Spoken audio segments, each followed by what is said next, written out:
안녕하세요. 저는 생활과 윤리를 가르치고 있는 이성미입니다. 오늘은 시민불복종에 대해서 진도 나갈 텐데요. 자, 시민불복종 시작하겠습니다. 시민불복종이란 건 무엇일까요? 시민불복종은 부정의한 정책을 변혁하기 위해서 이걸 목적으로 행해지는 공공적이고 비폭력적이고 양심적이기는 하지만 법에 반하는 어떤 정치적 행위를 말씀을 드립니다. 자, 이건 롤스의 정의론에 있는 개념인데요. 그런 것처럼 이번 단어는 주인공이 롤스입니다. 존 롤스. 앞서서 이제 분배적 정의에서 우리가 정리했던 이 사상가죠. 이 롤스랑 싱어 이 두 명의 쟁점을 잘 정리하는 것이 중요하고요. 그리고 앞에서 이제 소로에라는 사상가가 가지고 있는 이 사상과 쟁점을 잘 구분을 하는 것이 이제 중요합니다. 그래서 오늘은 시민불복종 진도를 나갈 텐데요. 일단 개념부터 쓸게요. 개념부터 중요해요. 별표.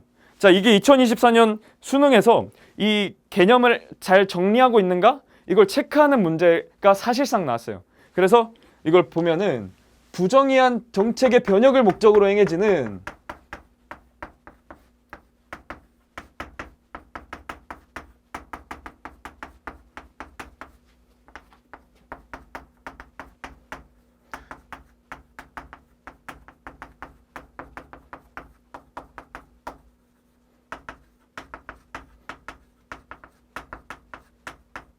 공공적이며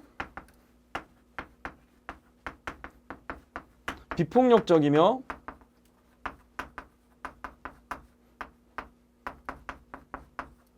그리고 양심적이기는 하지만 그렇지만 법에 반하는 불법적인 거죠.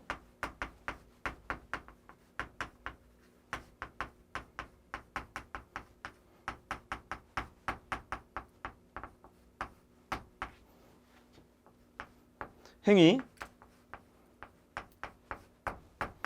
자, 이게 이제 그 개념이다라고 보시면 돼요.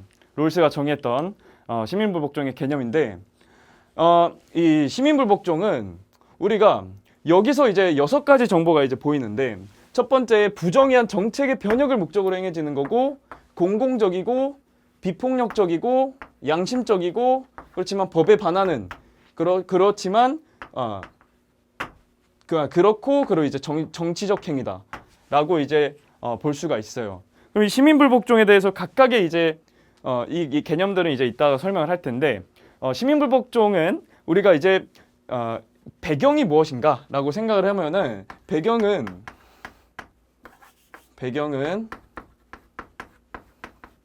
앞서서 배웠던 그 자연법 사상 있죠. 자연법. 그래서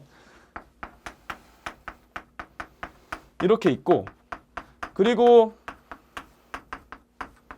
그러니까 우리가 실정법이 있으면 실정법이 이념으로 따라야 되는 도덕과 같은 자연법이 있는 것이죠. 이 자연법 사상이랑 그리고 거기에 영향을 받았던 근대의 로크의 저항권 우리가 배웠었죠 앞에서. 그래서 우리가 국가 권위 정당화 윤리는 우리가 결국 국가의 권위에 대해서 정당한 우리가 준법을 잘 지켜야 되는 그거를 이제 정당화하는 윤리라고 보면 논리라고 보면은 이거는 이제 원칙적으로는 법을 지켜야 되지만 예외적으로는 법을 어겨야 될 때도 있어. 이거에 대한 내용이라고 보시면 돼요. 그래서 로크의 저항권 사상 또 여기에 이제 영향을 준 것이고 그 다음에 이제 뉘른베르크 재판도 있어요. 뉘른베르크 재판. 이거 들어보셨나요? 뉘른베르크 재판은 나치 전범에 대한 재판이다라고 생각을 해주시면 돼요. 그러니까 우리가 합법적인 것 이상의 도덕이 있다는 거예요. 그러니까 그들이 이제 합법적으로 저질렀던 일들, 그것의 이상의 누가 봐도 옳지 않은 그런 도덕적인 것, 비도덕적인 것, 이것에 대해서 우리가 불법을 저지를 때도 필요하다는 것이죠. 자, 그래서 배경은 그렇고 우리가 예시는 뭐가 있냐면 시민불복종의 예시는 우리가 이제 간제소금법이 운동이 있고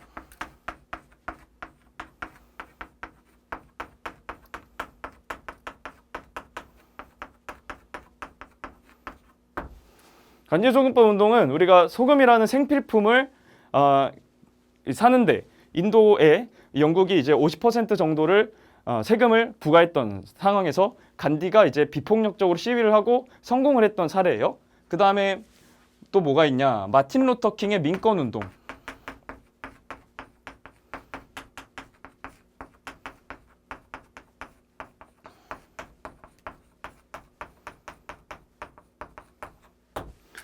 이게 이제 있고, 그 다음에 이제 소로의 시민불복종이 있어요. 소로의.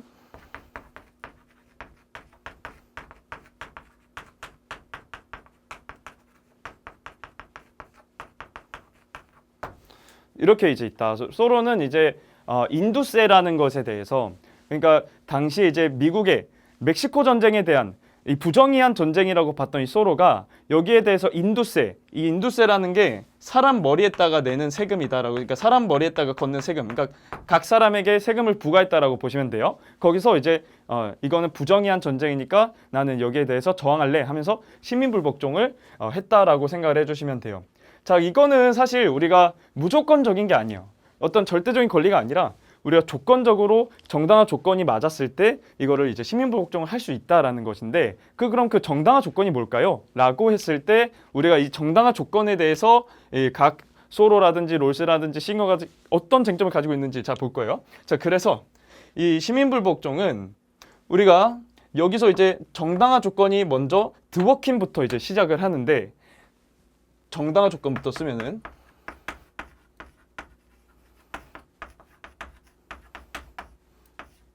드워킨이라는 자유주의 학자가 있어요. 그러니까 자유주의자가 있어요. 자유주의자. 그래서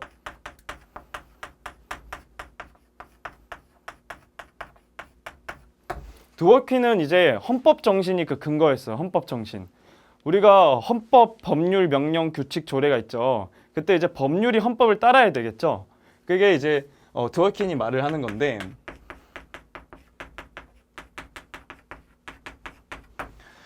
법률이 헌법을 안 따라요. 근데 그러면 뭐예요? 거기에 대해서 시민불복종을 해야 된다는 거예요. 그러니까 법률이 있으면은 이게 헌법을 따라야 되는데, 근데 이게 아니다 라고 했을 때, 이렇게 했을 때 시민불복종을 정당화하는 조건이 된다 라고 이제 보시면 돼요.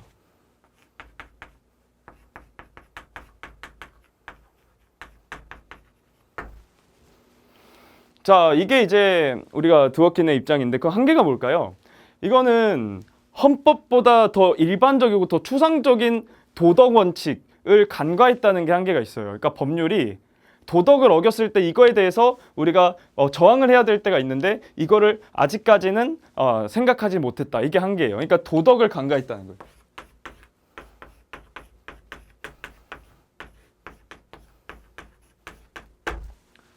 됐죠? 자, 그래서 소로 같은 경우는 어떡하냐? 소로 같은 경우는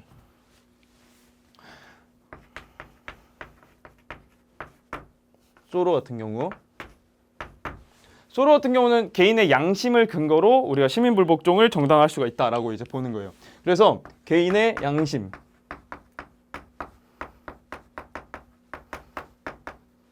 이게 이제 시민불복종의 정당화 조건이다 라는 거예요.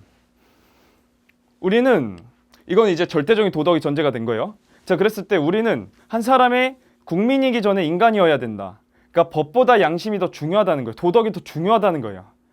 그래서 우리가 한 사람이 도덕적인 주장을 했을 때, 그랬을 때 다수로서의 이제 역할을 할 수가 있다. 그 다수로서의 그만큼의 영향력이 있다라고 하면서 한 사람으로서의 다수, 이런 어떤 말이 있어요. 그게 이제 올해 수능 완성에 이제 있기 때문에 잘 봤으면 좋겠는데, 그러니까 이게 뭐냐면은 항상 한 사람의 국민이기 전에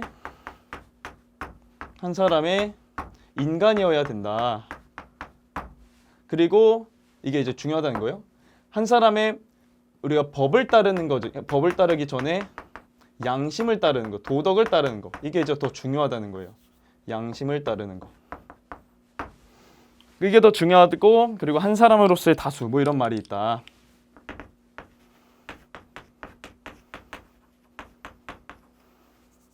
한 사람으로서의 다수. 자, 이런 말이 있다 정도로 이제 가져가 주시면 돼요.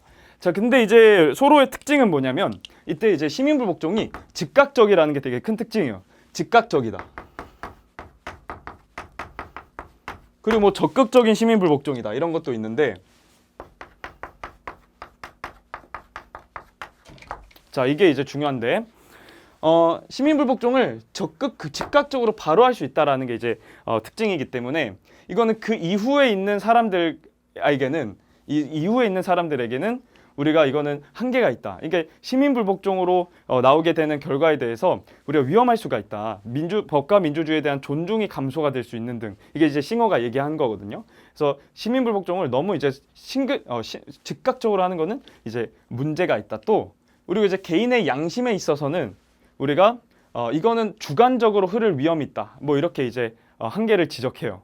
그래서 우리가 이거를 약간 좀 작게 쓰면은 한 사람으로서의 다수.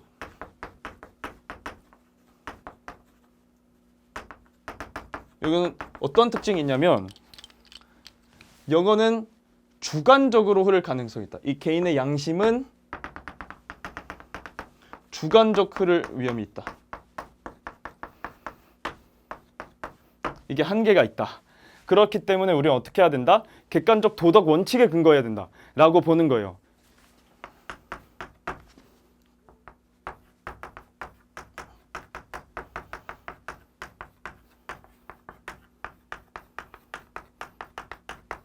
그래서 이 도덕 원칙이 정의의 원칙이면은 롤스고 공리의 원칙이면 싱어예요.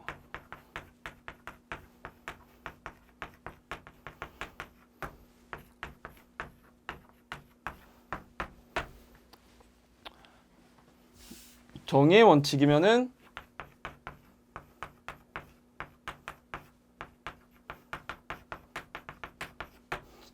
정의의 원칙이면 롤스고 싱어는 공리의 원칙이다. 자, 그랬을 때 우리가 즉각적인 거에 대한 비판은 또 뭐가 있냐면 우리가 신중해야 된다라는 거예요. 신중함이 필요하다. 그래서 이거는 어떻게 나오냐? 최후의 수단으로서 우리가 이제 합법적이고 민주적인 수단, 공개 국민청원 같은 것들 이런 것들을 다 하고 나서 안 됐을 때, 실패했을 때 우리가 신민불복종을 할 수 있다라는 것이죠. 그때 해야 된다라는 것이죠. 너무 즉각적으로 하는 게 아니라 이거는 최후의 수단이라는 말이에요.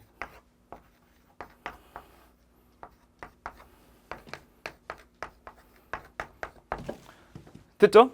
자, 여기까지. 그래서 이제 여기에 해당하는 사람이 이제 롤스고 이 두 명이 이제 롤스랑 싱어예요. 그러니까 신중함, 최후의 수단이 필요해. 그 다음에 우리가 객관적 도덕 원리에 근거해야 돼. 이런 것들이 이제 롤스랑 싱어인데 그 중에서도 롤스가 주인공이라 했죠. 2024년에 9월 모의고사에서도 롤스가 단독으로 나왔던 경향이 있어요. 그게 이제 보면은 롤스가 주인공이다 결국에는. 우리가 그런 거를 전반적인 문제를 보면 알 수가 있는데 그럼 롤스의 이제 시민불복종에 대해서 함께 정리를 해볼게요. 자, 일단 롤스는 이제 원칙적인 것부터 얘기를 해요. 원칙적인 거. 우리가 원칙적인 건 뭐였죠? 국가 권위 정당화 윤리에서 준법 정신. 이게 이제 원칙이었죠. 그래서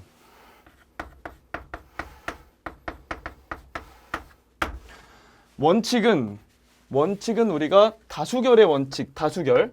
그러니까 결국에는 국회의원들이 법 만드는 게 원칙이고 그걸 우리가 따르는 게 이제 원칙이다. 즉 일반 보편 시민에게는 자연적 의무가 있다. 이전에 배웠어요. 그래서 자연적 의무.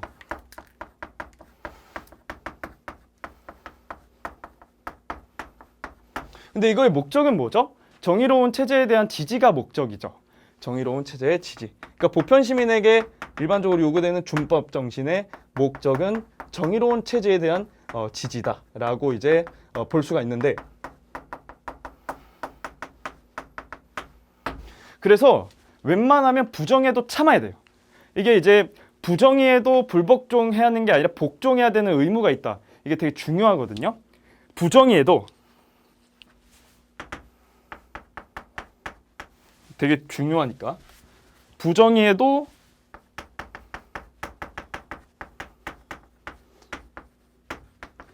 복종해야 돼. 이게 이제 교집합으로 봐도 돼요. 그러니까 부정이 한데 복종해야 돼. 이 말이에요. 우리가 입법적인 유효성이 있다고 해서 그걸 따를 필요는 없어요. 그런 것처럼 우리가 부정의하다고 해서 어길 필요는 없는 거예요. 부정의하다고 해서 어길 필요는 없다. 웬만하면 참아야 돼.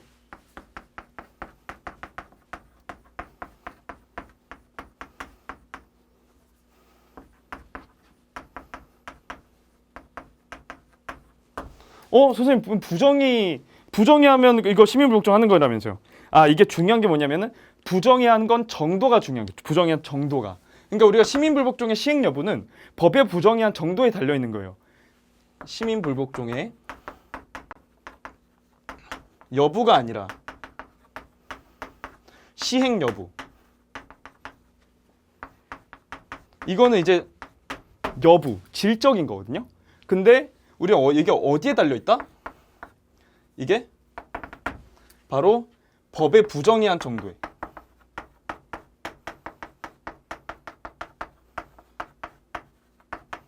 뭐에? 정도에. 그래서 시민불복종은 심각하게 이 원칙을 위배했을 때 또는 2-2 원칙을 현저하게 위반했을 때, 여기서 중요한 건 뭐예요? 심각하게. 그러니까 현저하게. 이게 되게 중요한 거예요. 그래서 1원칙을 심각하게 위배했을 때, 이게 이제 중요하고, 그 다음에 2-2 원칙을 현저하게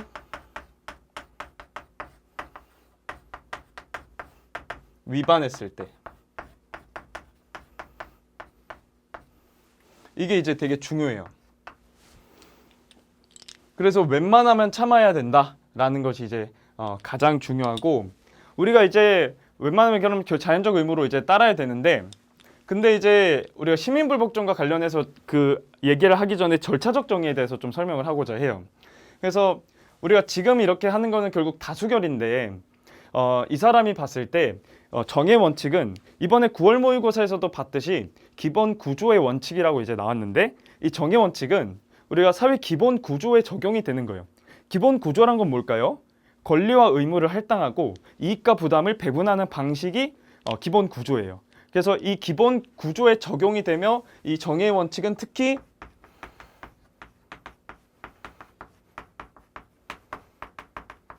우리가 헌법, 법률, 명령, 규칙, 조례 뭐 이런 것 있잖아요. 이때 법률, 헌법 이렇게 나왔을 때 이렇게 이제 규제를 하고 이렇게 이제 또 규제를 해요. 됐죠? 그 다음에 이렇게 쭉 내려와서 이제 개인 간의 합의까지 있거든요.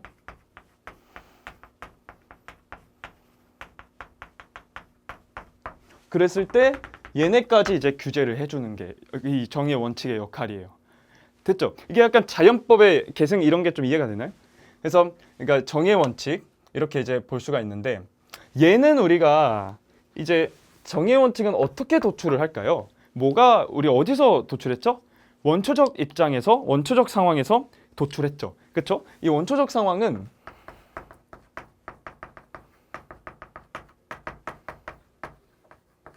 완전한 기준, 완전한 절차인 거예요. 그래서 이 사람은 이 정의 원칙이 순수 절차적 정의라고 봐요. 그러니까 순수 절차적 정의는 절차적 정의 중에서도 분배 과정 절차가 공정하거나 정의로우면 분배 결과는 공정하거나 정의롭다. 즉 여기에서 분배 과정 절차에 대한 정의로운 기준이 있어. 이게 이제 순수 절차적 정의예요. 분배 결과에 대한 정의로운 기준은 없어요. 그러나 과정 절차의 기준은 있어요. 그러니까 이것만 있으면 결과는 따라온다는 거예요. 그러니까 사회가 아무리 빈부격차가 있든 없든 또는 사회적 지위에 어떤 차이가 있든 없든 그거는 정의롭다는 거예요. 이 과정에서 정의 원칙 잘 지켰으면. 그러니까 이게 절차적 정의에 대한 내용이었잖아요. 그러니까 이거를 좀 정리를 하면은 순수 절차적 정의에서 이 절차적 정의에서 이거는 이제 순수 절차적 정의인데,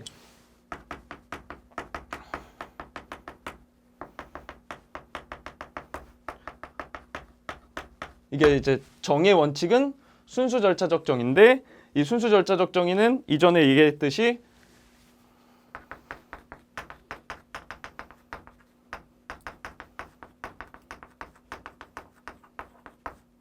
분배 과정이나 절차에 정의의 기준이 있는 것이고, 그리고 결과의 정의로운 기준에 대해서는 이제 없는 것이다. 이렇게 이제 봤는데 이게 약간 순수 절차적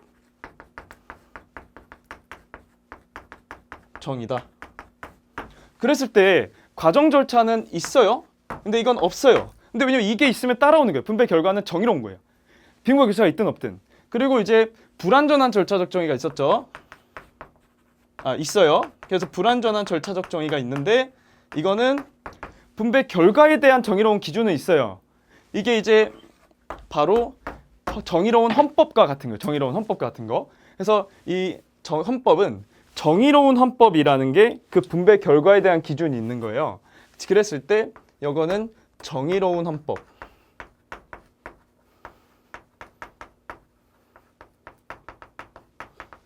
이게 이제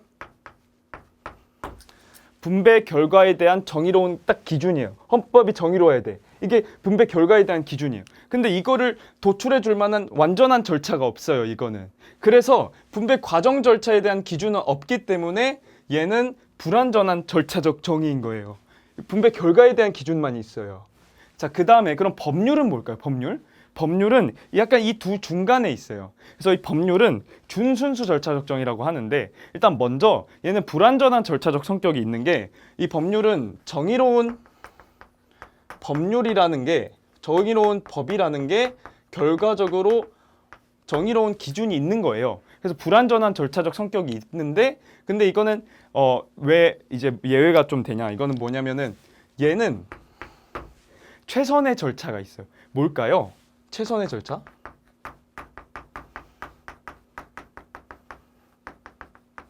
지금 잘 따라오고 있나요? 최선의 절차. 이 최선의 절차는 다수결의 원칙인 거예요.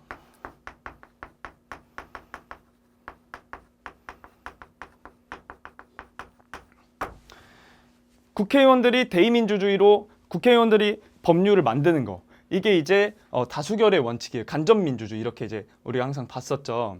그래서 이거는 최선의 절차는 있다는 거예요. 근데 그게 충분하진 않아요. 충분하지 않다.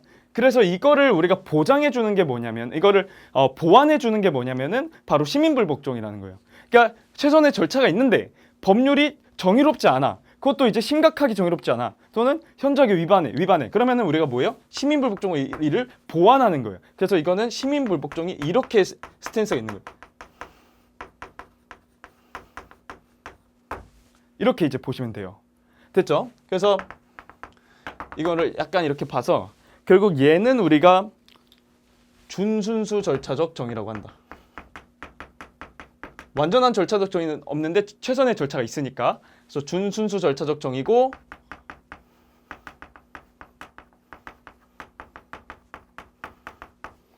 그리고 헌법은 우리가 불완전한 절차적 정의다.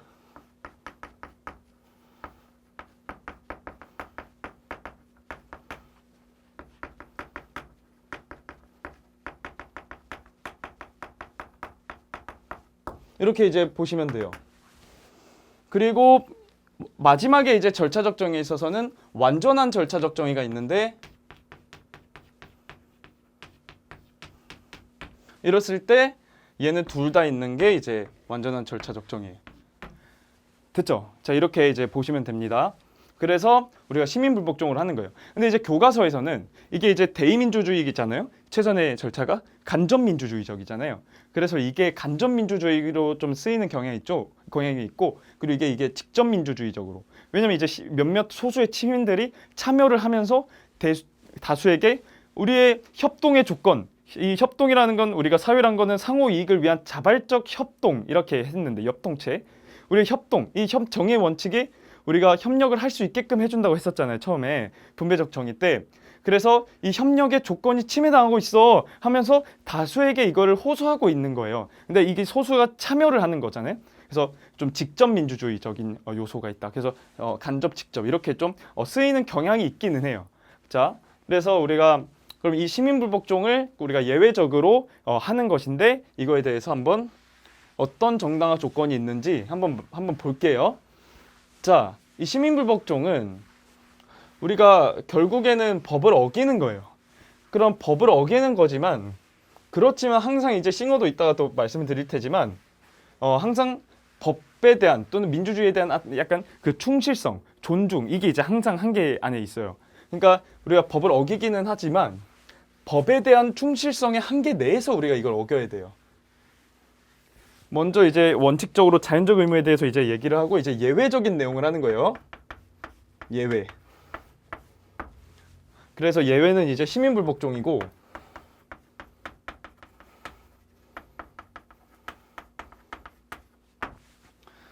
시민불복종도 이거 왜 하는 거예요, 사실? 이것도 사회가 더 정의롭도록 하는 거죠. 이거는 이제 우리가 항상 그 한계가 있는데 법에 대한 충실성의 한계 내에서라는 말이 있어요. 그래서 이거 정리 좀 할게요.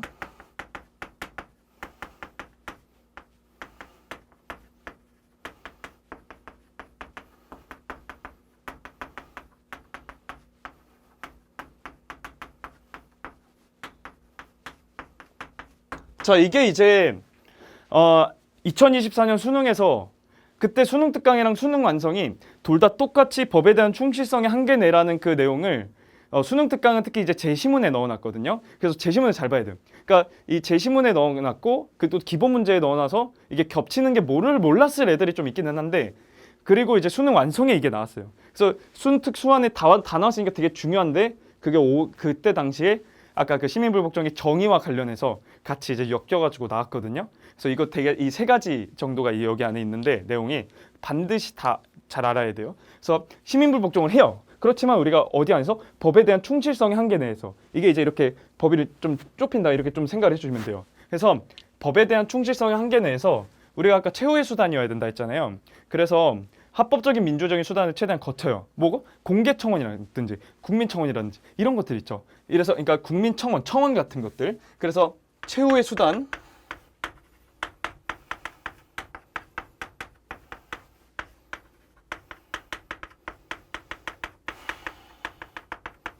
합법적, 민주적 수단을 다 거쳐요. 예를 들어서 청원 같은 거 이런 것들을 다 거치고 나서 그게 실패를 해요. 그리고 실패를 하면은 이거를 이제 공개청원의 한 형태로서 시민불복종을 하는 거예요. 공개청원의 한 형태로서.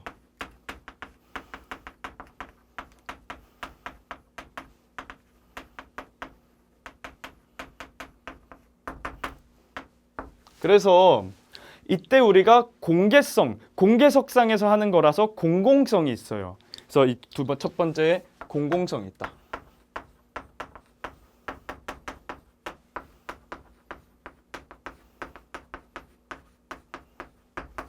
그다음 그러니까 뭐 해야 돼요? 비폭력적이어야 돼요. 평화적이어야 되겠죠.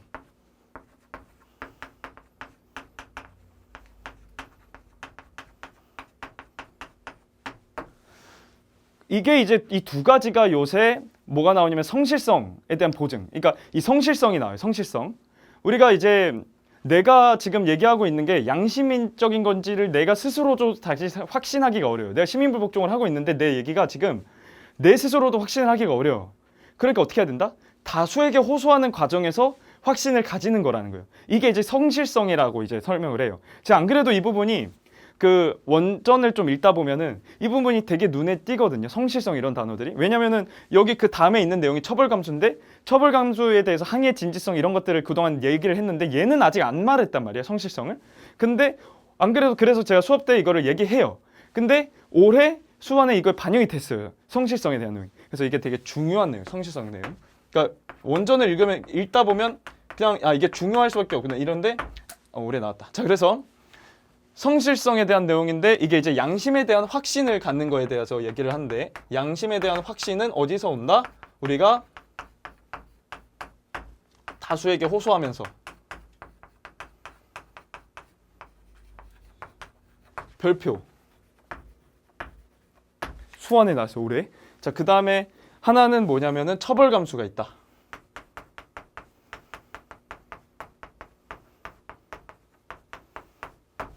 이거는 이제 항해 진지성을 포함하는 거예요.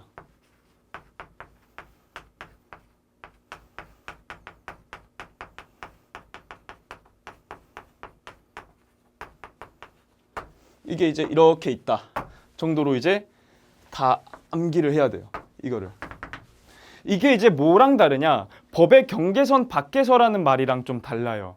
법의 경계선 밖에서. 이게 약간 올라왔는데 법의 경계선 밖에서.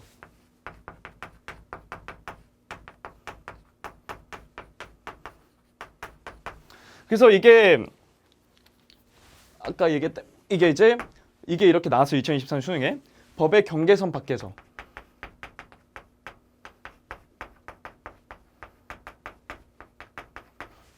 이렇게 하고 밖에서. 시민불복종은 법을 어기는 거죠. 그쵸? 그래서 불법적인 건데 이거는 이제 사실 이게 이제 이걸 다르다는 걸 우리가 알아야 되는 것도 있고 우리가 이거 사실 시민불복종은 직접적 시민불복종이 아니어도 돼요. 됐죠? 그러니까 우리가 특정 법률이 부정해 너무 부정해. 그러면 이걸 바꿔야 돼. 하고 나서 그걸 우리가 어기는 게 꼭 필요하지 않다는 거예요. 이제 간접적 시민불복종만으로도 시민불복종이 충분히 된다는 거예요. 왜냐면은 우리가 이제 시민불복종을 하는데 그 법을 어겼는데 반역죄에 걸릴 수가 있어요. 그러면 이제 과도하게 처벌을 당할 수가 있어요. 그러니까 우리가 시위를 하면서 도로교통법 같은 거 위반하는 거 이런 것들은 이제 불법적인 거잖아요. 그런 것들 이 간접적으로 시민불복종을 할 수가 있다. 그런 것들을 통해서. 그래서 이 법의 경계선 밖에서 우리가 알아야 되는 거는 불법적이라는 건데 이거는 뭐냐? 간접 시민불복종만으로도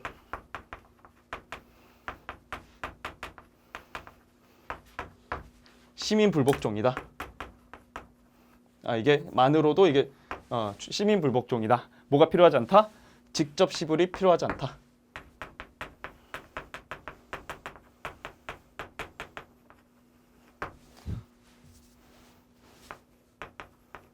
그래서 이게 도로교통법 같은 거예요.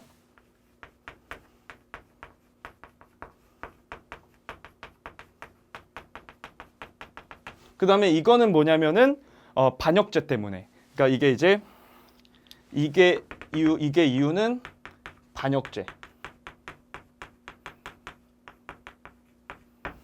됐죠? 자, 그 다음에 우리가 이 내용은 사실 시민불복종에 대한 그 정의와 연관이 돼 있어요. 시민불복종의 정의. 그래서 이걸 보면은 사실 아까 얘기했던 게 뭐냐면은 시민불복종은 우리가 부정의한 정책의 변혁으로 부정의한 정책의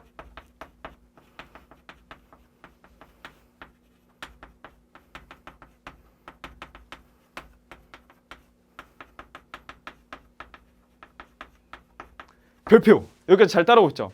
자, 여기서 이 정의는 무조건 암기하라고 했었죠. 부정의한 정책을 목적으로 행해지는 이거 목적으로 행해지는인데 2024년 수능에 목적이 아니라 결과야 이렇게 이제 나온 적이 있거든요. 그래서 목적으로 행해지는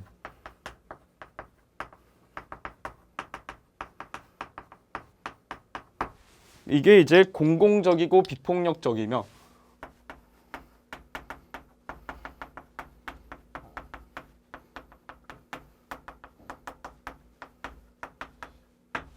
그리고 양심적이지만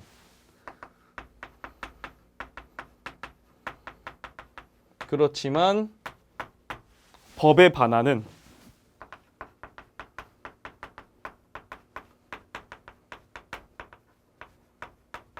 무슨 행위? 정치적 행위다.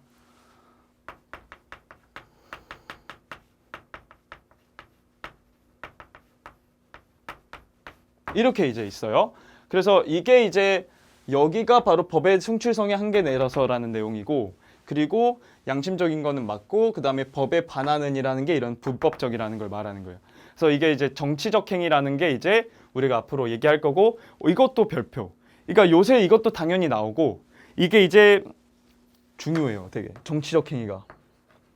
그러니까 이게 안 그래도 그 재작년에 수능 제시문에 정치적인 거에 대한 내용이 이제 나왔어요. 그러니까 2024년 수능에서 정치적 행위에 대한 언급이 제시문에 좀 언급이 됐어요. 다수에게 숙고를 강요한다라는 표현이 나왔어요.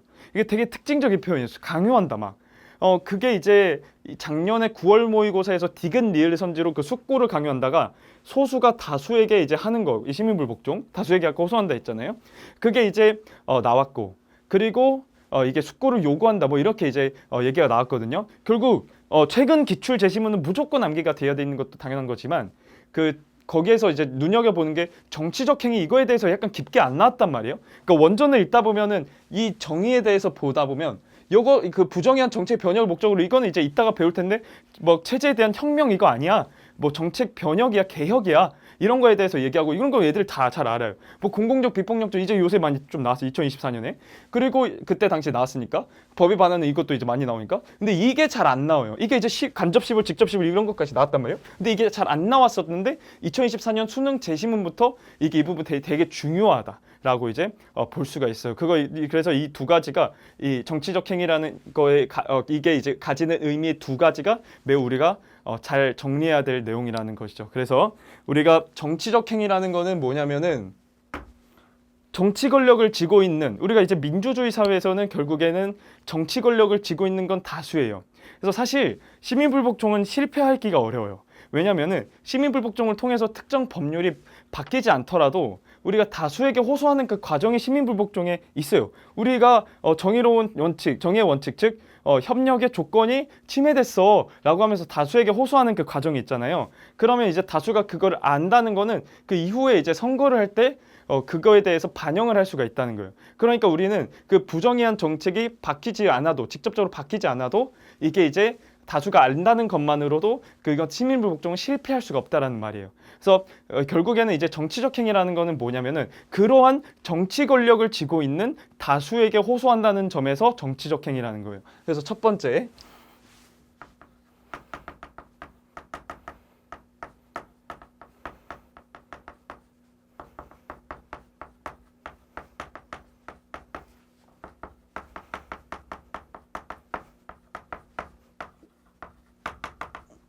다수에게 호소한다. 이게 이제 매우 중요한 거예요.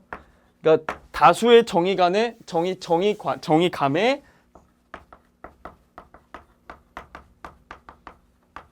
호소한다.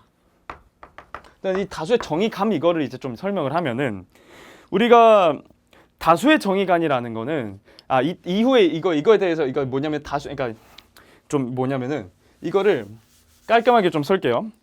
정치 권력을 쥐고 있는 다수에게 호소하면서 다수의 정의감에 이제 근거한다. 죄송해요. 이것만 좀 제대로 쓸게요. 이게 좀 이거 둘 다 같이 좀 이거 끝나고 좀 설명을 또 할게요. 그러니까 두 번째는 뭐냐면은 우리가 헌법, 법률, 일반을 규제하는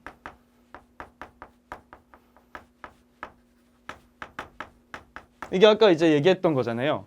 이게 이제 정의 원칙이라고 했었죠. 이런 정의 원칙에 의해서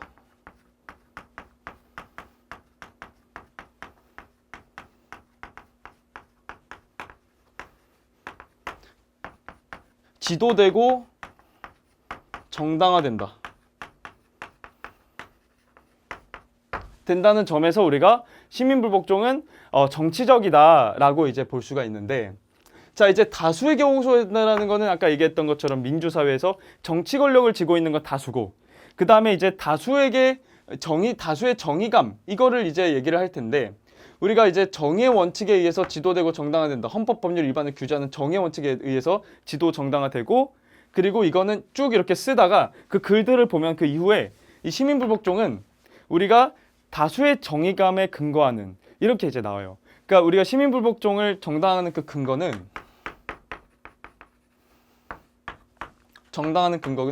다수의 정의감이라는 거예요.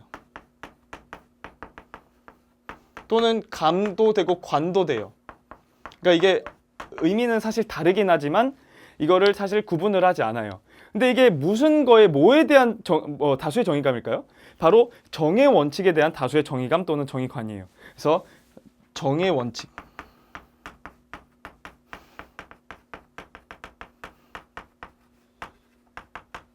이게 이제 중요한 거예요. 이거를 이제 말씀을 좀 드리면, 우리가 원래는 이제 원초적 상황에 있는 개인들은 다수의 정의감이 있어요. 그 다수의 정의감이 그 이후에 이 현실에 있는 사회에서도 결국 다수의 정의감 또는 정의관이 있는 거고, 그 다수의 정의감이 정의 원칙에 대해서 이제 생각을 했을 때 이게 심각하게 부정해. 그랬을 때 이 다수의 정의감의 근거에서 우리가 시민불복종을 할 수가 있다는 거예요. 아까 얘기했듯이 소로는 개인의 주관적 이 양심의 근거에서 시민불복종을 한다는 거잖아요. 그럼 주관적으로 흐를 위험이 있다는 거잖아요. 이건 오히려 객관적인 것이 더 커요. 그러니까 객관적인 도덕 원칙, 정의 원칙도 다수의 정의감에 근거한다는 것이죠. 그래서 우리가 이거는 다수의 정의 원칙의 다수의 이거는 뭐냐면은 다수의 정의감의 근거니까 시민불복종이고 우리가 원초적 상황에 있는 개인들도 다수의 정의감 이런 것들이 있다는 것도 아셔야 돼요. 원초적 상황에 있는 개인들이 이게 현실 상황에 있는 개인들이 가지는 다수의 정의감으로 이어진 거예요. 그래서 이게 다수의 정의감이 있었고 이제 현실에서도 이게 있는 거예요. 그래서 이게 정의 원칙에 대한 다수의 정의감을 근거로 한다는 거예요. 자, 그리고 이거는 어떻게 이제 얘기를 하면은 개인의 도덕 원칙이나 그러니까 개인의 이익은 말할 것도 없고 개인의 이익으로 시민불복종을 정당하는 것은 말할 것도 없고 개인의 도덕 원칙도 시민불복종을 정당할 수 있는 그 근거가 될 수 없다는 거예요. 그래서 개인의 이익 이런 거는 개인의 이익이라든지 개인의 도덕 원칙이라든지 이거 조금 더 크게 쓰면 개인의 이익이라든지 그 다음에 도덕 원칙 이것도 아니고 그 다음에 특히 이제 종교적 교설이 아니에요. 특히 종교적인 게 아니라 정치적인 거야 이런 말을 하거든요. 도덕 원칙 그다음에 종교적 교설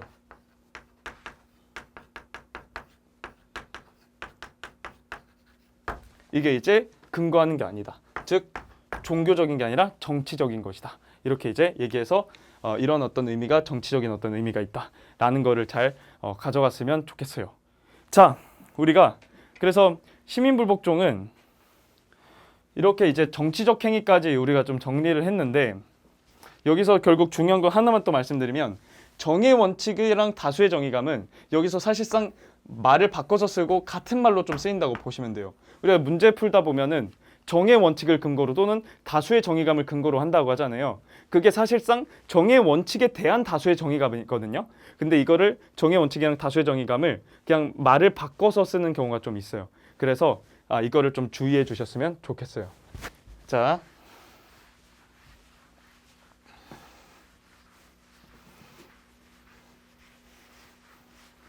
그래서 우리가 시민불복종이라는 거는 결국 정치적이고 정교적인 게 아니라는 것이고 자 그렇게 했을 때 우리가 앞에서 얘기했던 내용들은 결국 시민불복종에 대한 정의 중에서 뒤에 있는 그러니까 부정의한 정책을 변혁으로 목적으로 행해지는 그 뒤에 있는 내용에 대해서 이제 쭉 했잖아요. 그래서 이제 부정의한 정책의 변혁을 목적으로 행해지는 이 말을 했을 때 이거를 어떤 의미가 있는지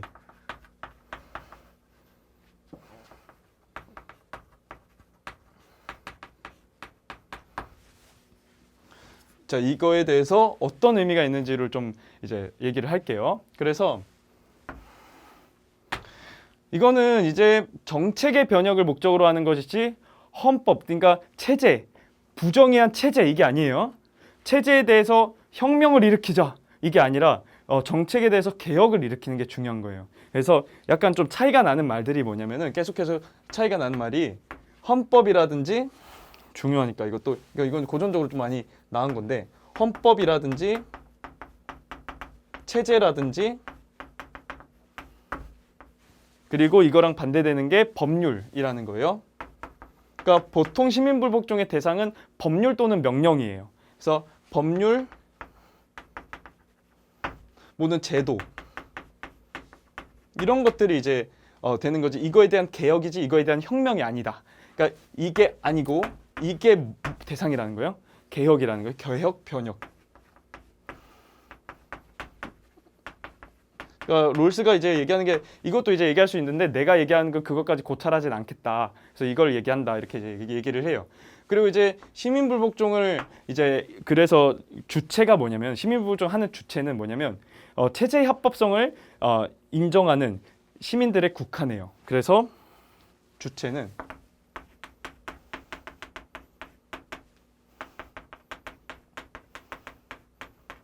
체제의 합법성을 인정하는 시민들의 국한해요. 자, 그랬을 때 우리가 이제 이거 약간 좀 많이 보네. 인정하는 시민들의 국한한다. 자, 그랬을 때 우리가 이 시민불복종을 하는 이 사회는 되게 특정적인 것도 이제 잘 정리를 해야 돼요. 여기서 시민불복종은 되게 특정적인 사회에서 하는 건데 거의 정의로운 사회에서 하는 거예요. 거의 정의로운 사회. 그래서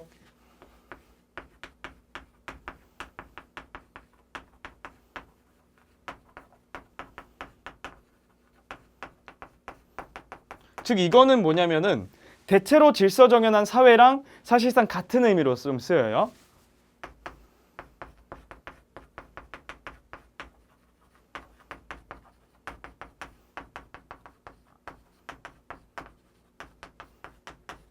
그러니까 어느 정도 정의 원칙이 지켜지는데 이런 측이 심각하게 또는 2-2 원칙이 현저하게 위배 또는 위반이 됐을 때 하는 거라는 거예요. 되게 특정적이에요. 이게 이제 만약에 이게 이제 아니면은 이게 이제 시민불복종의 성립 조건이거든요. 성립이라는 단어를 잘 가져가셔야 돼요. 그러니까 시민불복종이라는 거는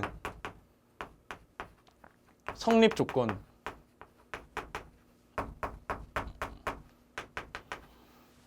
이게 이제 되려면은 반드시 예여야 된다. 근데 이게 만약에 아니면은 시민불복종이 뭐예요? 성립이 안 되는 거예요. 할 수가 없는 거예요. 됐죠? 이게 뭘까요? 완전히 정의로운 사회. 완전히 정의로운 사회는 우리가 시민불복종을 할 필요가 없어요. 또 완전히 부정의한 사회. 이거는 이제 이런 칙도 안 지켜지고 독재하는 나라. 이런 칙 보통 이제 민주주의랑 연결이 되잖아요. 우리가 독재하는 나라. 그런 게에서는 시민불복종을 하지 말라는 거예요. 그래서 정의롭다고 해서 시민불복종을 하는 것도 아니고 성립이 되는 것도 아니고 저 부정의하다고 해서 시민불복종이 성립이 되는 것도 아니라는 거예요. 이게 되게 중요한 거예요.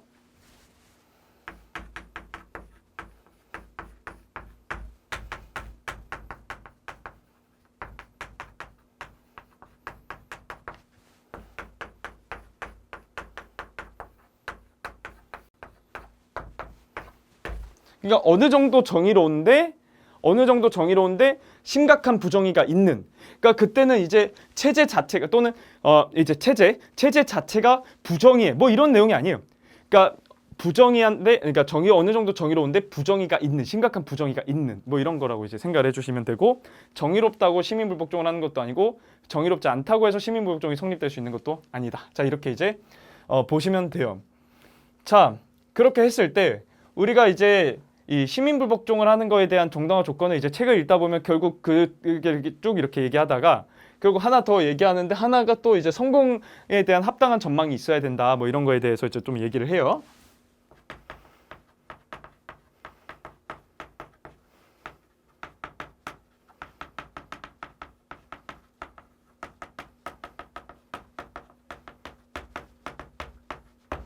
그게 이제 결국 결과에 대한 고려를 한다라는 것이 되게 특징이에요. 결과에 대한 고려를 한다.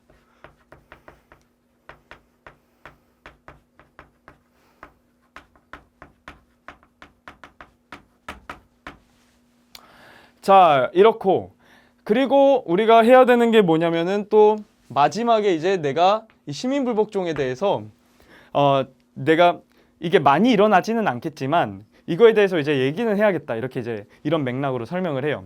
그러니까 이건 사실 다시 자연적 의무로 돌아가는 그런 내용이에요. 그러니까 이 사람이 쓴 시민불복종의 정당화 조건이 크게 두 가지가 있는데, 하나는 우리가 시민불복종과 관련된 정의 원칙의 종류에 대한 내용이에요. 이게 올해도 생각보다 시민불복종에 관련된 정의 원칙의 종류에 대해서 특히 차등의 원칙이 안 된다라는 게 되게 많이 나와요. 그래서 잘 알아야 돼요. 그래서 이 시민불복종의 종류, 그러니까 시민불복종과 관련된 정의 원칙에 대한 종류.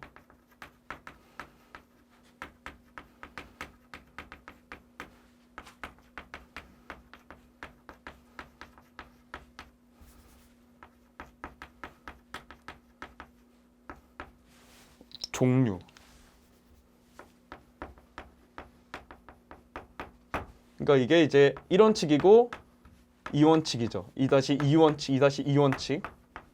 공정기준등의 원칙. 특히 이런 칙이 특히 이제 종교의 자유 같은 것들이 얘는 종교의 자유 인정해주고 얘는 이제 종교 자유 인정 안 해주고, 그렇게 해서 이런 것들 끈질기게 의도적으로 위배하면은 법의 굴종이나 반항을 일으켜야 할 거야 하면서 이제 이런 칙이 특히 많이 나와요.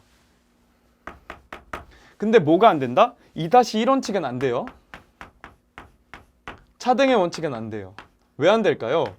차등의 원칙은 우리가 원전 보면 이제 알겠지만 일반적인 지식뿐만 아니라 그 데이터까지, 그 통계적인 데이터까지 되게 천천히 시간을 들여서 음미해야 된다고 봐요. 그래서 이거는 그냥 정치의 영역에 맡겨버리자는 거예요. 그러니까 세제법과 같은 것들은 그래서 정의 원칙에 해당하지 않아요. 그러니까 이 시민불복종에 해당하지 않아요. 자, 그래서 차등의 원칙은 안 된다. 얘는 정치의 영역에 맡기자.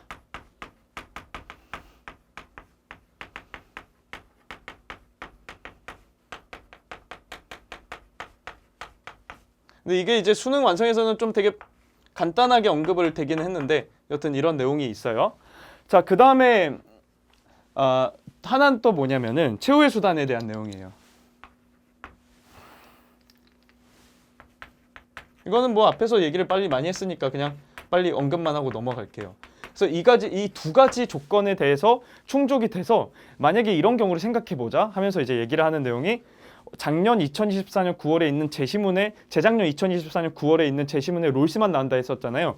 거기에 이제 있는 내용이고 작년 수능 특강에 계속 나왔고 충분히 나올 수 있는 내용이에요. 그래서 최후의 수단 이 두 가지 조건에 대해서 얘기를 했는데 이 정당화 조건을 다 충족시키는 만약에 소수 집단이 다시 일어나가지고 시민불복종을 한다라고 이제 가정을 해보자는 거예요.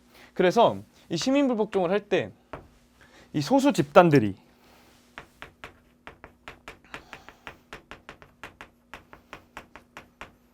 다 같이 이제 시민불복종을 해요. 그러면은 이게 다 같이 막 일어나요, 같이. 그래 이제 1, 2원칙 됐어. 1, 2번 다 됐어. 소수 집단들이 다 같이 일어나요. 그러면은 이제 체제의 효율성을 침해할 정도로 심각한 무질서가 초래될 수 있다고 얘기를 해요. 그래서 우리가 시민불복종에 가담할 수 있는 범위에 제한을 둬야 된다. 이게 이제 롤스의 입장이에요. 그러니까 이거는 뭐냐면은 심각한 무질서가 초래돼서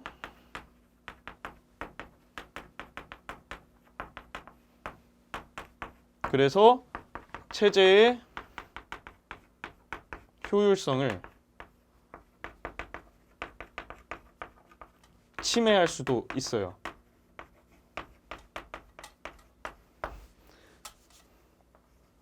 그래서 이거에 대한 해결책은 뭐냐면 시민불복종에 가담할 수 있는 범위에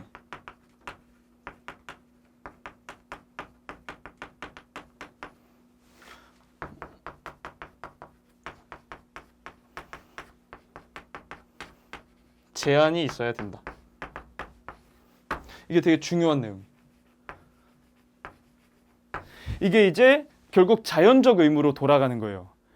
결국 이제 시민불복종 하는 거에 제한을 두자는 거는 자연적 의무에 가까운 내용인 거예요. 이거 그래서 앞에서 이제 자연적 의무에 대해서 막 얘기를 하는 부분이 있어요. 잠깐 언급. 그래서 이거는 오히려 원칙에 해당하는 내용이다. 그래서 정당화 세 번째 조건이에요. 정당화 조건 1번, 2번, 3번. 그러니까 1번, 2번, 뭐 3번 이렇게 돼 있는데 뭐 이게 이제 그 챕터에서 그냥 써져 있는 거에 대한 내용이에요. 그러니까 물론 정당화 조건 우리가 계속해서 막 봤죠. 근데 이제 막 그 이거에 대해서 약간 이 조건에 대해서 세 가지를 좀 언급하는 부분이 좀 있거든요. 그래서 이것만 좀 간략하게 좀 얘기를 하고 넘어갈게요. 그래서 시민불복종은 이제 결과적으로 우리가 다 같이 이제 봤던 내용들을 다 총틀어서 거의 정의로운 사회 내에서 우리가 시민불복종을 하게 된다면 이와 관련된 내용에서 결국에는 자 이렇게 이제 시민불복종을 하면은 이런 내용에 대해서 시민불복종을 결국 해요. 그랬을 때 시민불복종은 결국 체제의 안정을 꾀할까요? 아니면 위협을 가할까요? 지금 잘 따라오고 있죠? 자, 그래서 마지막으로 이게 되게 중요한데 이것도 되게 중요해요. 안 중요한 게 없나 싶을 수도 있는데 되게 꼼꼼하게 이제 정리를 하다 보면은 정말 안 중요한 게 없고 올해 이제 9월에 모의고사에서 이 부분이 좀 나왔어요. 특히 그러니까 시민불복종에서 그 약간 올해 약간 그 작년 평가원 기출 수능부터 좀 그런데 약간 옛날 그 복고풍이 좀 돌아오고 있어요. 그러니까 교정적 정의의 루소라든지 루소의 응보주의 같은 거 옛날에 나왔던 거거든요. 그러니까 요새는 잘 안 나왔던 건데 이게 갑자기 나와요. 그리고 이제 옛날 2018년에 있는 그 환경윤리 단원 그 선지도 올해 이제 9월에 나왔어요. 그러니까 그런 것처럼 약간 복고풍이 돌아오는데 이게 이제 그 복고풍에 해당하는 내용이에요. 그러니까 이게 이제 수능 완성에 나와요. 그럼 이제 되게 중요한 내용이거든요. 이 복고풍 안에서 있는 내용이 여기에 있다는 거예요. 되게 중요한 내용이에요. 이게 제시문에 예전 이 한 7, 8년 전 그런 제시문들까지 다 잘 봐야 되는데 어떤 그런 흐름 속에서 옛날에 있는 제시문에 있는 내용인데 이런 어떤 시민불복종을 하는 게 우리가 결과적으로 이렇게 우리가 앞서서 봤던 이런 시민불복종 있잖아요. 봐서서 시민불복종이 결국에는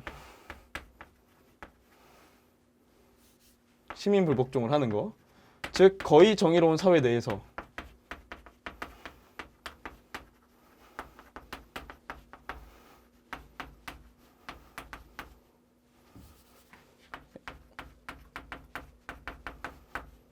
이렇게 내에서 했을 때 우리가 시민불복종을 통해서 하고자 하는 거는 뭐예요? 체제에 대해서 안정을 꾀하는 거지 위협을 가하는 게 아니에요. 되게 중요한데?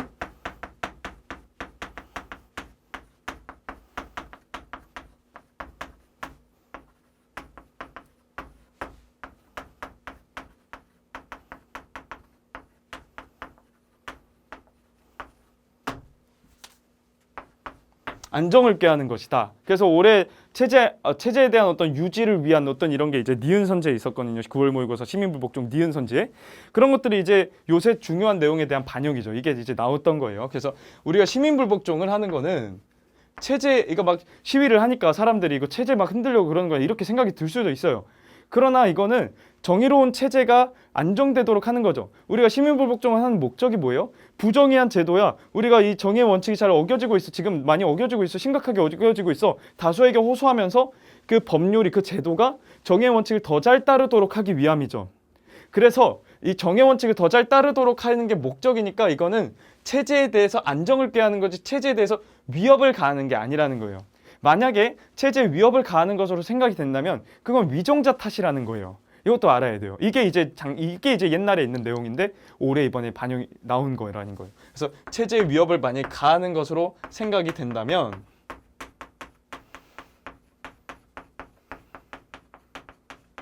그랬을 때 우리는 바로 위정자 탓임을 알 수 있다.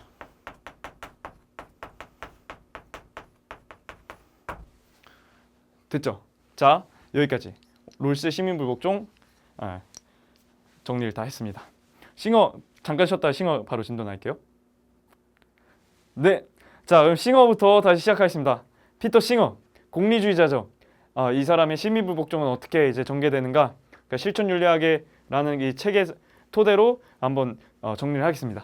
자, 그래서 피터 싱어 실존윤리학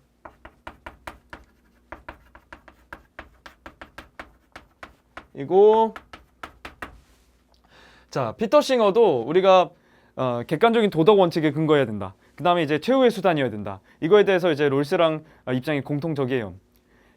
싱어는 우리가 이제 결국 롤스처럼 원칙부터 시작을 해요. 그래서 원칙적으로 다수결의 원칙에 대해서 우리가 따라야 돼라는 거예요. 결국 대의민주주의 이게 이제 원칙이에요. 그래서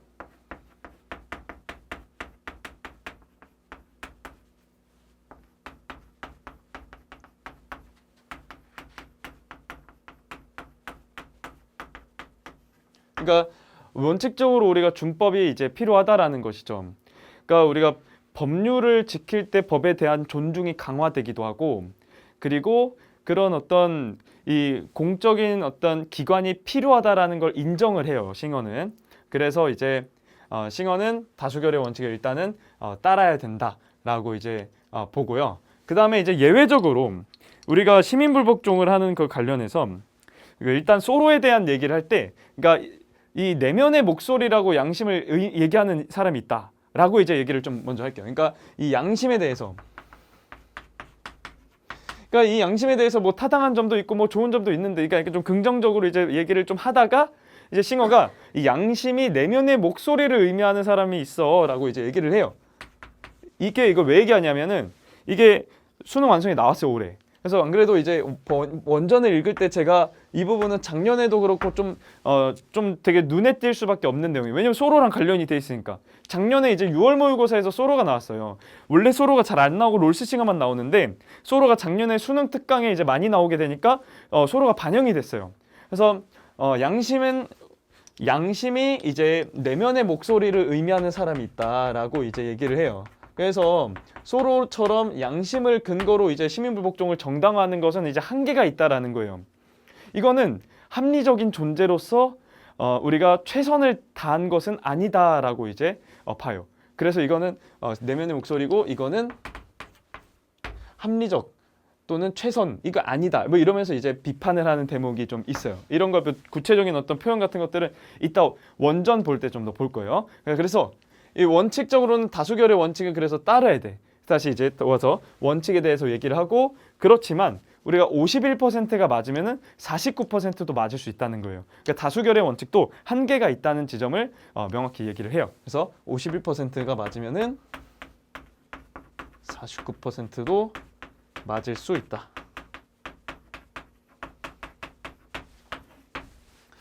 자, 여기서 우리가 이 다수결의 원칙에 대해서 그러니까 이 다수결의 원칙에 대해서 따르지 않을 수 있는 그 가능성에 대한 상황이 두 가지가 있어요. 첫 번째는 우리가 우리가 법적으로 맞다고 해도 이게 합법적이라고 해도 누가 봐도 이건 너무 그른 일이에요.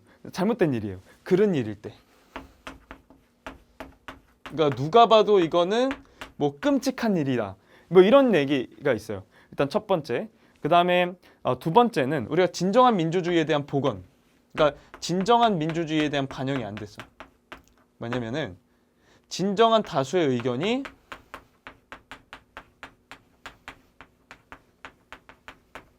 그러니까 이 두 가지가 있다는 거예요. 진정한 다수의 의견이 반영이 안 됐어.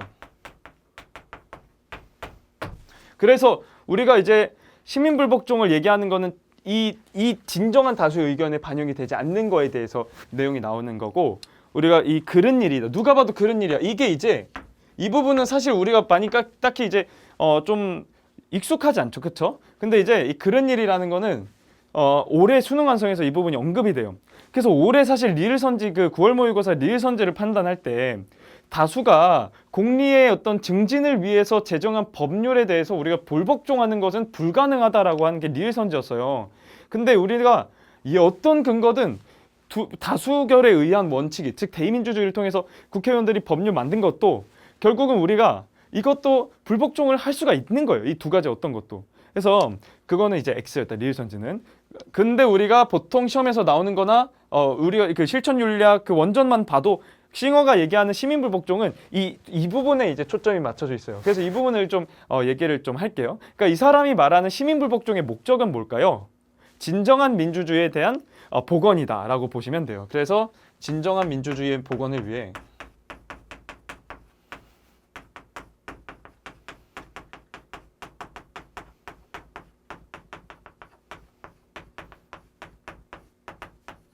대의민주주의가 아니라 이런 시민불복종과 같은 수단도 이제 필요하다. 그래서 여기서는 우리가 어떤 게 있냐면은 다수가 이제 이 사람들이 이 국민들이 얘네들이 이 강요들이 뭘 하고 있는지 몰라 이런 상황 또는 이제 이익 집단에 의해서 입법이 되는 상황. 그러니까 입법을 하는 그 사람들이 로비 활동에 영향을 받는 그런 경우 있죠. 그게 이제 진정한 다수의 의견이 반영이 안 되는 그런 상황이에요. 그래서 입법을 하는 과정에서 로비 활동, 그러니까 이익 집단 있죠. 이익 집단이라는 단어가 나와요.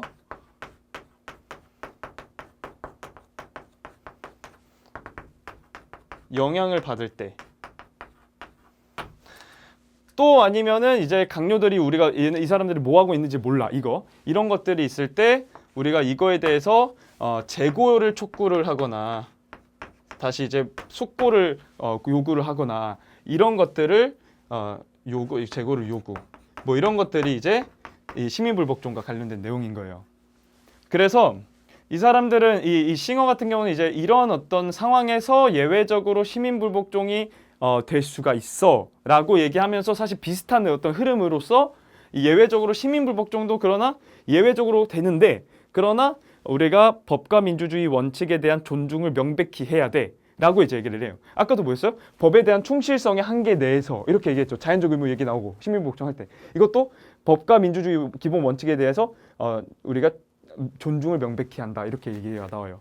항의의 진지성도 얘기가 나와서 얘기가 나오고 그리고 이제 그래서 우리가 예외적으로 시민불복종을 하는데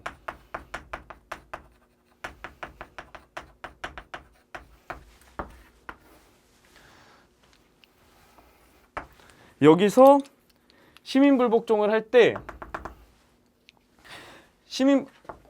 여기서 법과 그러니까 항의의 진지성 및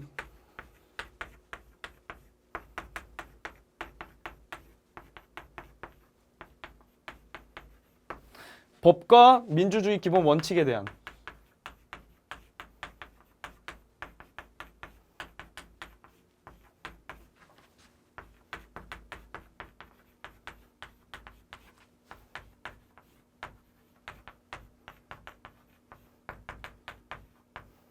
존중을 명백히 한다. 이게 이제 나와요. 그래서 여기서 이제 나오는 게 아까 얘기했던 것 막 처벌감수 이런 내용 있잖아요. 여기서 이제 비슷하게 나와요. 그래서 항의 진지성이 아까 이게 뭐가 있었죠? 처벌감수 이런 내용이 있었죠. 그래서 처벌감수가 이제 나오고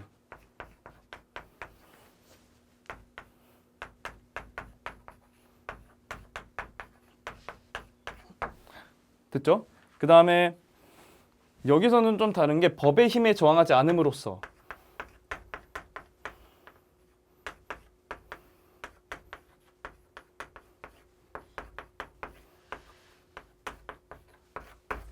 이렇게 나와요.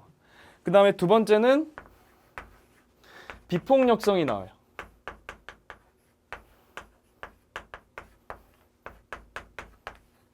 뭐 그러니까 쓴 것만 보면은 이게 뭐 아까 공공성 말고는 다 비슷하죠, 그렇죠? 그래서 이게 이제 처음에 이제 얘기가 나오는 게 그래서 공통적으로 둘 다 법과 민주주의 존중한다 뭐 이런 것들은 공통적으로 맞아요. 룰스 싱어나 그래서 이거를 이제 이런 한에서 시민불복종을 해야 된다. 자, 그랬을 때 결국에는 우리가 시민불복종을 예외적으로 했을 때 이 사람은 공리주의적인 어떤 근거로 그러니까 51%가 맞으니까 49%도 틀릴 수 있으니까 다수의 정의가는 한계가 있어요. 그래서 이 사람은 이런 그 롤스의 정의 원칙, 뭐 다수의 정의관 이런 어떤 근거로 시민불복종을 하는 그런 입장이 아니라 다수의 정의관이 아니라 공리주의적 계산에 의한 시민불복종에 대한 정당화 또는 근거다라고 이제 보시면 돼요. 그래서 보면은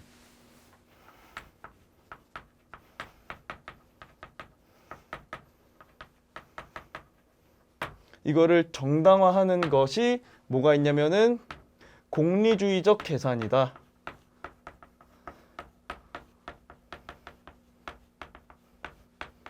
공리주의는 항상 그 저울질을 해요.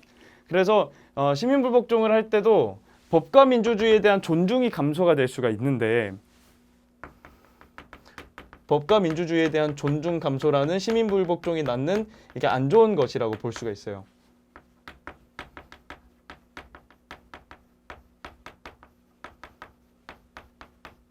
이거랑 뭐가 이제 차이가 있느냐? 제거해야 할 해악 있죠. 제거해야 할 해악. 시민불복종에 이걸 통해서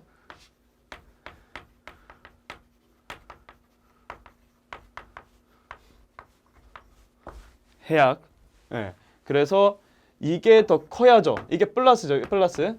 항상 이게 공리의 원칙이 항상 이제 좋은 거랑 나쁜 것 중에 좋은 거에 커야 되죠. 그렇죠? 그래서 이게 돼야만이 반드시 이제 그래야만이 정당화가 가능해요. 이게 이제 정당화 가능 조건이에요.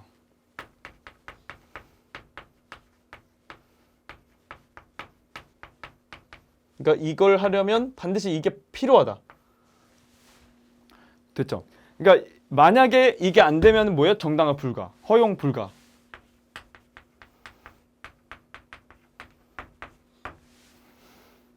됐죠? 그리고 이제 공리주의니까 뭐예요? 결과에 대해서 또 고려를 하겠죠. 그래서 결과에 대한 고려도 있어요. 성공 가능성도 우리가 고려를 해야 되고, 그러니까 결과에 대해서도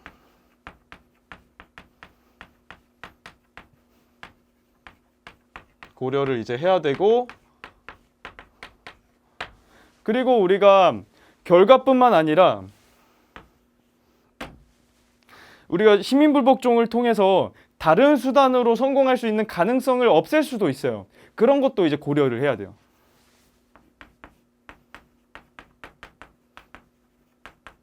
이거를 감소시킬 수 있어요.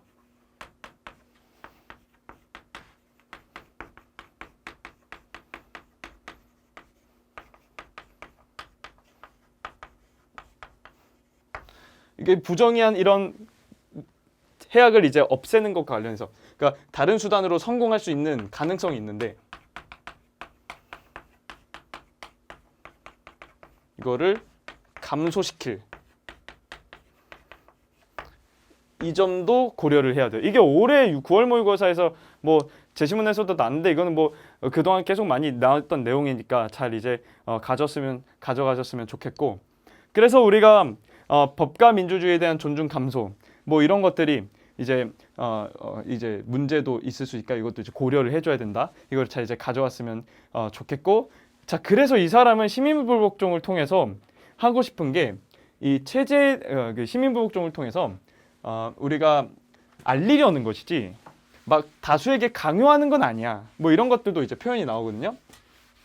그래서 이것도 이제 약간 롤스랑 좀 비슷하게 정리를 한다면, 이 시민불복종을 통해서 사람들에게 알리려는 것이야.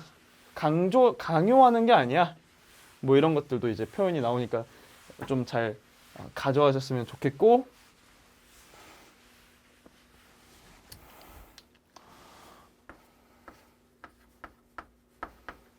그러니까 이 시민불복종을 통해서 사람들에게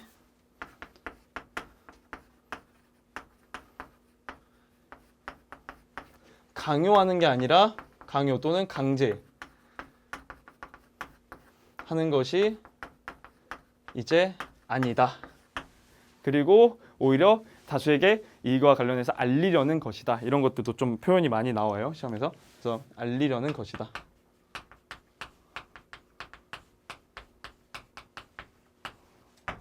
자, 이렇게 이제 나오고, 약간 그 체제 안정 위협 이런 것처럼 약간 마지막으로 또 이렇게 좀 정리를 좀 끝냈으면, 좀 깔끔하게 끝냈으면 좋겠어가지고 이렇게 이제 정리를 하고, 이제 쟁점을 좀 정리를 할게요. 그래서 시민불복종에 대해서 결국 이제 소로랑 롤스랑 싱어가 얘기하는 거는 이를 정당할 수 있는 그 조건이 무엇인가에 대해서 이제 얘기를 했다라고 보시면 돼요. 그래서 이 시민불복종은 이 소로랑 롤스랑 이제 싱어가 있다면, 이거에 대한 정당화 조건이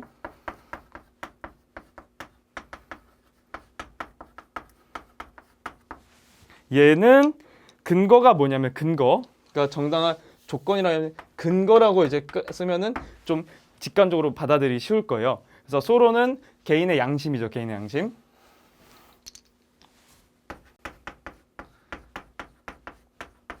근데 이게 개인의 양심이랑 정의 원칙이랑 공리의 원칙이나 이거를 이제 보면은 사실 쟁점이 뭔지가 딱히 명확하지가 않아요. 그러니까 이게 사실 어떤 것이 전제가 됐는지를 말씀을 드리면, 개인의 양심은 주관적으로 흐를 위험이 있다라고 얘기를 했었죠. 그래서 이거는 이제 주관적인 어떤 특징이 있다. 롤스는 뭐예요? 객관적인 도덕 원칙이죠. 싱어도 그렇고. 그래서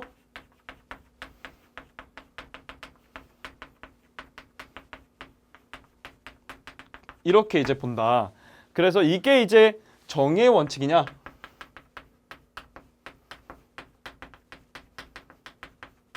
공리의 원칙이냐,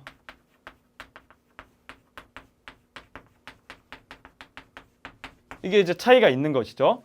자, 그 다음에 또 시민불복종과 관련해서 신중해야 돼, 또는 이제 즉각적이어도 돼, 즉각적이어야 돼. 이게 이제 다른데, 여기서는 둘 다 신중해야 돼요. 그래서 이게 최후의 수단이어야 된다.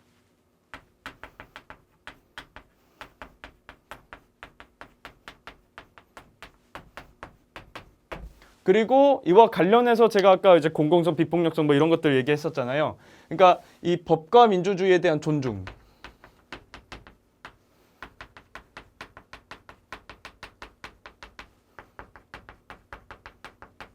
이 사람은 둘 다 이제 맞다는 거. 롤스랑 싱어가 이렇게 된다는 거. 그 다음에 이거와 관련해서 제가 비폭력성이고 뭐 처벌 감수고 뭐 이런 것들 썼었잖아요. 그러니까 이거를 좀 약간 깔끔히 쓰면은 이렇게 된다. 그래서 이거에 대해서 비폭력성. 그 다음에 공개성부터 쓸게요. 공공성. 그 다음에 비폭력성. 그 다음 뭐였지? 처벌 감수 뭐 이런 것들.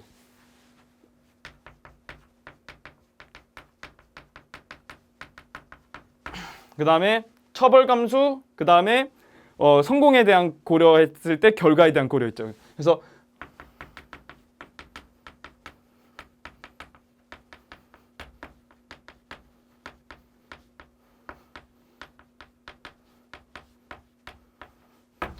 이게 이제 좀 차이가 있다. 그래서 공공성도 얘도 있고 비폭력성 얘도 있고 그 다음에 처벌 감수도 얘도 있고 결과에 대한 고려도 이제 공리주의니까 얘도 있고 성공에 대한 합당한 전망이 있어야 된다고 했으니까 얘도 있어요. 됐죠? 그러니까 이렇게 있다. 자, 그 다음에 이제 다수의 정의관이 이제 근거여야 되느냐 이런 것들이 좀 차이가 있어요. 그러니까 시민불복종이 아까 이제 객관적 도덕 원칙이고 정의 원칙이고 공리 원칙 이렇게 했었잖아요. 이거 봤을 때 이제 다수의 정의관이 근거냐?